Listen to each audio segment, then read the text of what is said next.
Welcome to another edition of Tuscaloosa Talks. We are here at Shelton State Community College, one of the best facilities in our community, and it's still, all these years later, such an amazing and modern facility. And we're actually here with the new president of Shelton State, Dr. Cox, and we're also honored to have our superintendent, Dr. Mike Daria, join us as well. Before we get in talking about Elevate Tuscaloosa, and in particular dual enrollment scholarships, I want to begin, Dr. Cox, by saying welcome to Tuscaloosa. We're glad to have you. Thank you. It is a pleasure being here. I'm having a blast. How many months now have you been officially the president of Shelton State? 10 months. I've been here 10 months. So I think officially that's 6. I was interim for 4, and this is my 10th month. So yeah. For people that are getting introduced to you, give a little bit of history. Where did you come from? What's your background? Yeah. And then really, what do you hope to accomplish as the new president of Shelton State? Yeah. I actually grew up in Geneva, Alabama. Okay. Fun fact, I'm originally from Fayetteville, North Carolina, but grew up in Geneva, graduated high school there, became an educator. And went into K-12 education, was a high school baseball coach, and become a assistant principal, and went through the ranks as a principal and elementary principal, high school principal, and was the assistant superintendent of schools in Oxford City Schools prior to getting offered a job at the Alabama Community College System Office, which I was working out of Montgomery, and there I was working with our chancellor, and I was a special assistant to the chancellor and worked a lot of projects for him, and some of those projects consisted of being interim president, and I've served 4 colleges as interim president over the past 3.5 years, and really, it was LBW down in Andalusia, Alabama. I went to Bevel State there in Jasper and had 4 campuses there. Spent about 6-7 months there, and then I was at Northwest Shoals for about 9 months. And he called and asked if I would come serve here, and had no idea that I was planning on staying. So nothing against the other colleges and the other communities, but when I got here, I felt like I was led to stay. So I'm excited to be here, and I just think the sky's the limit for this college and this community. I love the partnerships this community fosters and how everybody works together. So it's a privilege to be with you guys today. Well, there's many things I could talk about that I've been really impressed with, but one very personal note is that when Kenneth Kroom, who was killed in the line of duty in Meridian, but whose parents, and certainly Tracy Kroom, who I worked with all those years, are legendary here in Tuscaloosa. Tracy reached out to me early the next morning and said, "Do you think we could host the memorial here at Shelton?" And I said, "I don't know, but let me check." I immediately picked up the phone and called you before 7. You answered and said, "Right away." And that really meant a lot. That this community, this institution has always been about the community, right. And something like that affirms that. And yeah. I just want you to know how important that was to all of us. Well, thank you. I mean, we are proud to have community as our middle name, and I remind our team all the time we can't forget that. We're here to serve. Well, talking about serving, I know, and I didn't realize the extent of your K-12 background. That probably explains why the two of you have such a really good relationship and partnership. Dr. Daria, before we talk about the extraordinary step that Shelton State has taken to bolster dual enrollment for our city school students, would you mind just discussing why dual enrollment is important for our 10th, 11th, and 12th graders in our city school system? Yeah, dual enrollment gives our students access to rigorous experiences. It's elevating expectations inside our school system. And because of the city and because of Elevate, we've removed the barrier of access. Dual enrollment previously was if you could afford or pay the tuition. So now that we have funding from the city through the Tuscaloosa City Schools, now it's access for all students. So we have students who are able to access college credit at no cost before they graduate high school. To your question about the importance, particularly for students that were thinking about college but weren't sure that was their path. What we hear from them when we speak with them is that they get affirmed that they can be successful in a college experience, and Elevate is allowing that to happen. So Elevate has been in place. It was 6 years, It was 6 hours of course credit, books, tuition, and fees beginning in 11th grade and then 12th grade. But now this year we have actually moved that down to 10th grade and 9 hours. That's right. That's amazing. To have 9 hours before you graduate, it allows our students not only to have the experience, but also it increases their ability to persevere when they graduate and go to college or 2-year or whatever follows. And again, it's that access issue. It allows all students, because that rigorous experience is for all students, regardless of your career pathway, so that they now have that before they walk across the stage. And that's what's important for us. In our school system, we not only want them to have the credentials to do what's next, we want them to have a verified plan. So when they walk across the stage in the city schools, the next day they're going to what's next. If it's Shelton State, if it's university, Stillman, directly to a career, as long as we know they've got a verified plan after graduation. So this year's 10th grader could literally have 27 hours of college credit before they even begin at either Shelton State, Stillman, or university, or anywhere they decided to attend. And it gives them a jump start. So we can look at then compressing that when they go to a 2 or 4 year institution, they can either get done earlier or they can change their path so they've got more time to complete it if they need more time.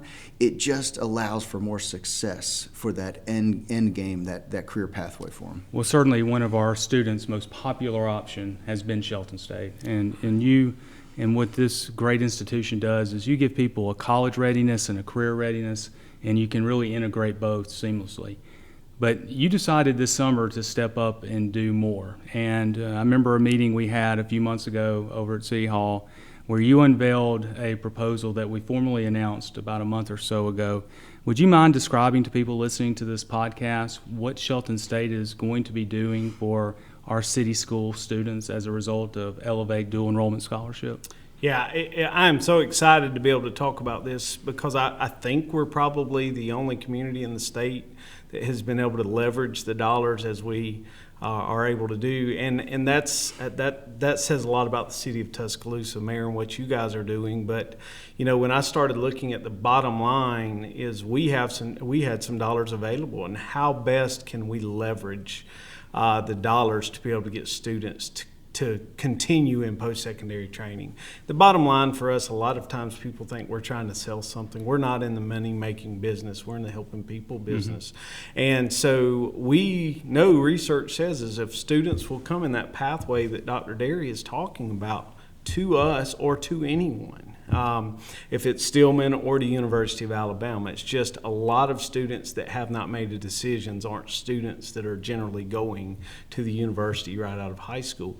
We can capture them, get them in directly after they graduate high school. And students, if you're listening, and parents, you will now be able to, we're going to match those hours for when you graduate high school. You will have matching scholarship dollars to the hours that you got while you were in high school. So 10th grade students, if you are taking dual enrollment right now, upon completion in 3 weeks, what will happen is our system is set up now, and our banner system is what it's called, is you will then be scholarshiped as a 10th grade student for the summer or spring after you graduate high school for up to 9 hours. So that's extraordinary.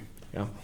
I mean, and put in terms of what would that benefit a family that might have to pay that money out? Do you have an idea of what that might cost? Yeah, I think all in all, it's probably close to around $10,000 if they maximize the opportunities, because it's also we haven't quite figured out the books and all of those things, but we're going to try to do the same match that we're able to do at the school district. So, and we know, and I've done a lot of research on post-secondary training after high school, that because of COVID, our post-secondary going rate has increased since 2014 by 8%. That means less people going. We have to change that trend, and that's our job. That's the community college job. So it's very important to us because that's when we talk about our economic development and our workforce. We need folks with these skills. Well, and I think something, too, that's important to point out, and if you could probably add more color to this, because you've forgotten more about this, both of you have, than I know, is that it's just not getting a college degree that Shelton State can get you prepared for. It's workforce development. Can you touch on what is here and what programs are offered to help our young people? If they don't want to go the 4-year route, there are avenues for them, though, to get ready for an ever-evolving workforce. Oh, yes.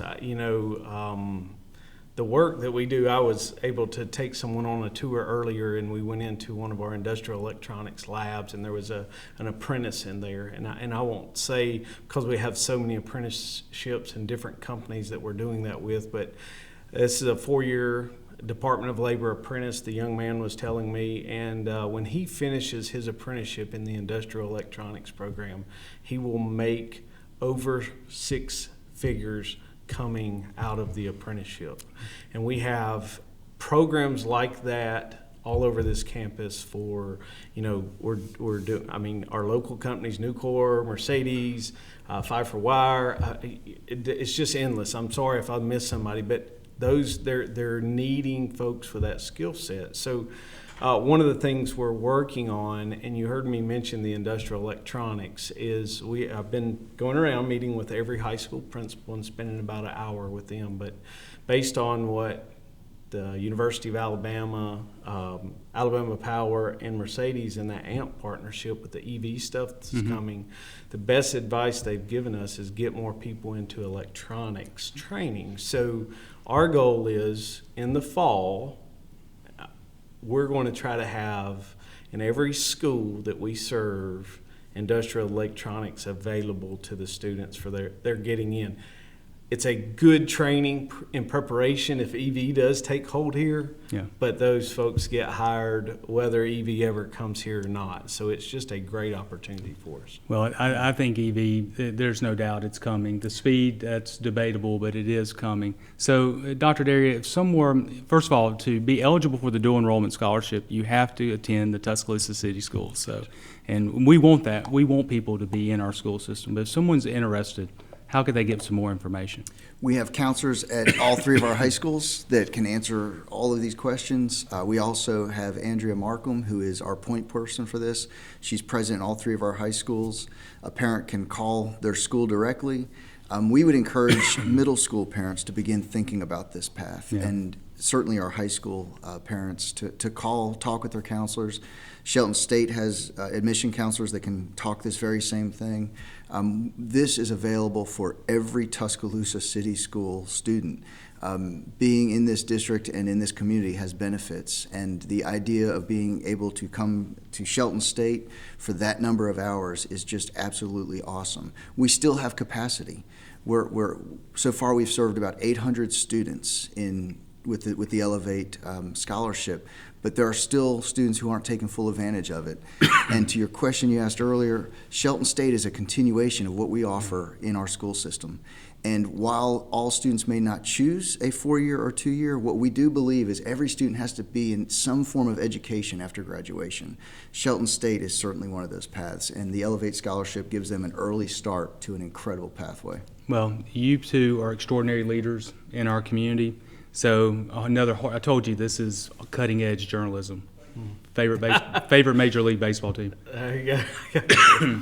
Who? Mine is the Braves. All right, we're good now. Yeah, mine's the Braves. We're good. I mean, we've probably experienced a lot of heartbreak. That's all right, a whole lot. But we did win a World Series last year. Yeah, that's all right. Yeah. That's right. So, Mike, even you being a baseball coach, I figured I had to ask you. I definitely like to follow, and I was trying to figure out who I wanted to win the series this time. I just could never pick. They both couldn't lose, could they? They could not lose. I know. Mike, you a baseball fan? Not as much a baseball fan, but I would say Yankees because I've got just memories of going to Yankees games when I was a kid.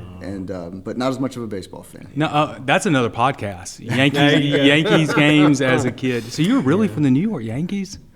As a Braves fan, at least you're not a Mets fan. Okay. That's right. There's a silver lining. At least he's not a Mets fan. Thank you for finding it. Well, you have just heard this. I promise you this wasn't a sports talk radio show. This has been another episode of Tuscaloosa Talks.